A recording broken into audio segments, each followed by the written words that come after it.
ನಮಸ್ಕಾರ, ನಾನು ದೀಕ್ಷಾ ಬಂಗೇರ. ಅಪ್ಪಂದಿರ ದಿನದಂದು ಅಬ್ಬೆಯಾದ ಕತೆ ವಿಶೇಷ ಕಾರ್ಯಕ್ರಮಕ್ಕೆ ಸ್ವಾಗತ. ಮೂರನೆಯ ಭಾನುವಾರ ಮುಂದಿಟ್ಟು ಮಕ್ಕಳ ಕಣ್ಣಲ್ಲಿ ಅಪ್ಪ ಅಮ್ಮರ ಲೋಕವನ್ನ ಈಗ ಗಮನಿಸೋಣ.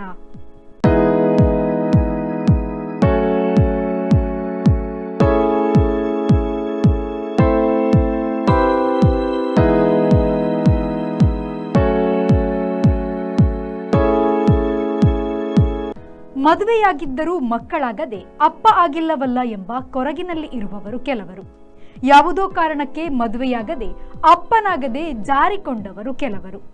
ಮದುವೆಯಾಗಿ ಹೆಂಡತಿಗೆ ಕೈಕೊಟ್ಟು ಅಪ್ಪ ಆಗದ ಹೊಣೆಗೇಡಿಗಳು ಕೆಲವರು.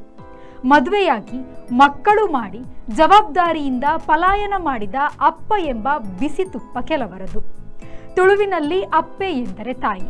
ಅಪ್ಪ, ಅಯ್ಯಪ್ಪ ಇತ್ಯಾದಿ ದ್ರಾವಿಡ ಶಬ್ದಗಳಲ್ಲಿ ಅಪ್ಪ ಎನ್ನುವುದಕ್ಕೆ ದೇವರು ಎನ್ನುವ ಅರ್ಥವಿದೆ. ಹಾಗಾಗಿ ಅಪ್ಪೆ ಎನ್ನುವುದು ದೇವಿ ಎಂಬ ಅರ್ಥವನ್ನು ಕೊಡುತ್ತದೆ. ತಾಯಿ ದೇವರಾದ್ದರಿಂದ ತುಳುವರಲ್ಲಿ ಹೆತ್ತಬ್ಬೆಗೆ ಅಪ್ಪೆ ಎನ್ನುತ್ತಿದ್ದರು.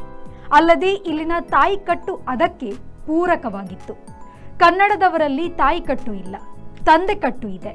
ಹಾಗಾಗಿ ಅವರು ನಮ್ಮ ಅಪ್ಪೆಯನ್ನು ಅವರ ಅಪ್ಪ ಎಂದರೆ ತಂದೆ ಮಾಡಿಕೊಂಡಿದ್ದಾರೆ. ನಮ್ಮ ಎಂದರೆ ತುಳುವರ ಅಪ್ಪೆ ಎಂದು ಹೇಳುವುದಕ್ಕೆ ಕಾರಣವಿದೆ. ಕನ್ನಡವು ತೆಂಕಣ ದ್ರಾವಿಡ ಭಾಷೆಯಾಗಿದ್ದು ಅಲ್ಲಿ ತಮಿಳಿನಂತೆ ತಂದೆ ತಾಯಿ ಮುಖ್ಯ. ಇನ್ನೊಂದು ಕಡೆಯ ದ್ರಾವಿಡದ ಅಪ್ಪ ಅಮ್ಮ ಬದಲಿ ಭಾಷಾ ವ್ಯವಸ್ಥೆಯಾಗಿದೆ. ಆದರೆ ಇದೇ ಮೂಲ ಭಾಷಾ ವರ್ಗದ ನುಡಿಗಳು.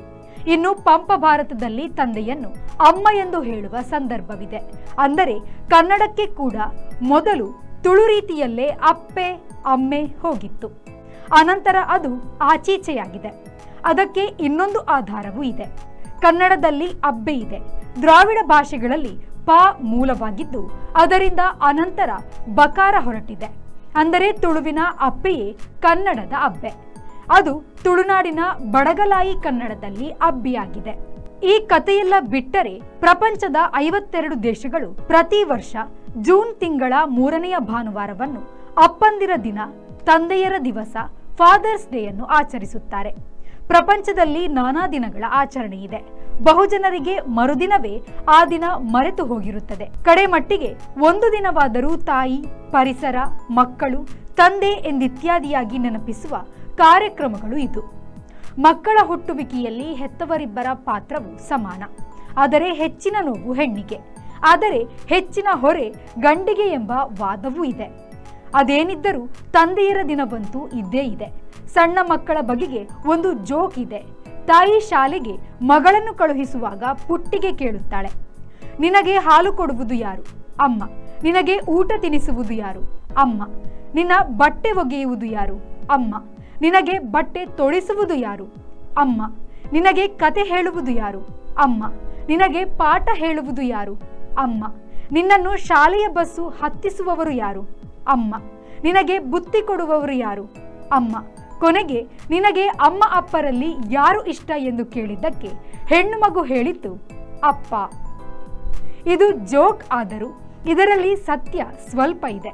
ತಂದೆ ಮಗಳ ಸೆಳೆತವನ್ನ ಮನೋವಿಶ್ಲೇಷಣಾತ್ಮಕವಾಗಿ ಓಡಿಪಸ್ ಕಾಂಪ್ಲೆಕ್ಸ್ ಎಂದು ಕರೆಯುತ್ತಾರೆ.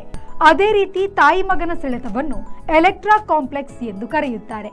ಬಹುತೇಕರಲ್ಲಿ ಇದು ಬಾಂಧವ್ಯ ಮಟ್ಟದ್ದಾಗಿರುತ್ತದೆ. ಆದರೆ ಲಕ್ಷಕ್ಕೊಬ್ಬರಲ್ಲಿ ಇದು ತೀವ್ರತಮವಾಗಿರುತ್ತದೆ. ಆಗ ಹೆಣ್ಣು ಮಗು ತಾಯಿ ಎದುರು ತಾಯಿಯನ್ನು ದ್ವೇಷಿಸಬಹುದು. ಹಾಗಾಗದಿರಲಿ.